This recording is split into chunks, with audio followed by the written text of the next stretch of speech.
Ito na yung hinervest ko mga kaparm mo. Tingnan mo. Tingnan mo mga kaparm. Yan. Kakao. Mga kaparm. Yan.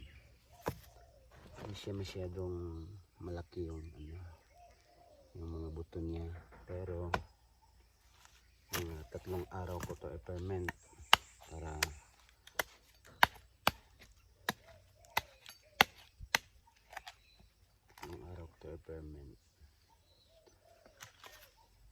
para ma-expand pa yung mga buto niya.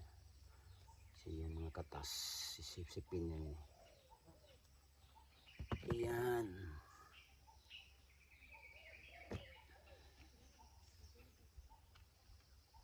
Ang variety naman ito is Brazilian. Pero marami akong na yan.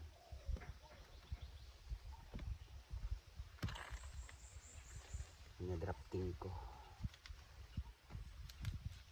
Yan. Nito.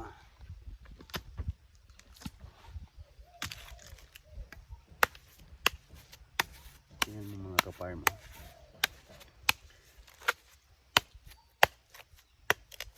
May mga iba. Hindi maganda yung niya. Yung buto.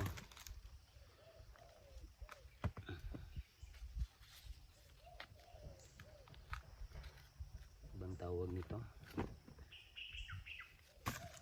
Daot yan. Daot. Sa Bisaya. Bulutong ba yan? Yan. Tingnan mo mga kaparm.